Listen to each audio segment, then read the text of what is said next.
Master of rooster یہ بنیادی طور پر کیس فکسیشن کے حوالے سے ہے. ہم خیال بینچ فکسنگ، یہ لفظ عمران خان صاحب کے دور میں سنا کرتے تھے. یہ وہ جو آج کل نواز شریف کے ساتھ چل رہے ہیں، یہ سارے باتیں وہ لوگ کیا کرتے تھے. آپ کو یاد ہونی چاہیے، میرا خیال ہے یاد ہے آپ لوگوں کو، آپ بھولے نہیں ہوں گے کہ جب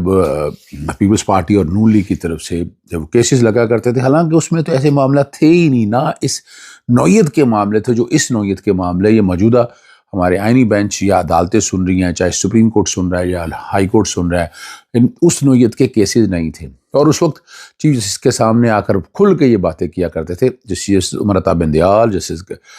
ثاقب نثار صاحب کے دور کے اندر، کہ جیسے پتہ نہیں کیا ہو گیا. اور اس سے کمپیریزن اگر آج کر کے دیکھیں انہوں نے کیا کیا ہے، انہوں نے 26ویں ترمیم کے ذریعے بینچ فکسنگ یا ہم خیال بینچز میں کیس لگانے والا معاملہ، تو ویسے ہی سپریم کورٹ میں پہلے آپ کو یاد ہے supreme court practice and procedure act آیا، وہ چیلنج کیا تھا ہم لوگوں نے، اسٹے ہوا تھا، اور الٹیمیٹلی جب چیف جسٹس عمر عطا بندیال چلے گئے اور اس کے بعد آپ نے وہ دیکھ لیا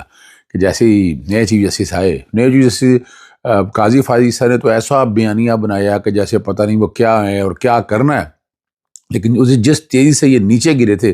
یہ بھی ریکارڈ کا ایک حصہ ہے کہ انہوں نے کس طریقے سے چیزوں کو اپنی سمت یا اپنے طریقے کی طرف لے کر گئے تھے. یہ ریکارڈ کی چیزیں ہیں.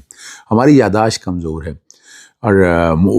میرا 13 اپریل کو میرے گھر پیٹرول بمبر سے حملہ اور فائرنگ ہوئی تھی، یہ بھی ریکارڈ کا حصہ ہے. اور اس دور کے اندر کچھ کام ایسے ہونے تھے جو آگے چلے جاتے تو آپ کو آسانیاں ملنی تھی. مثال کے طور پر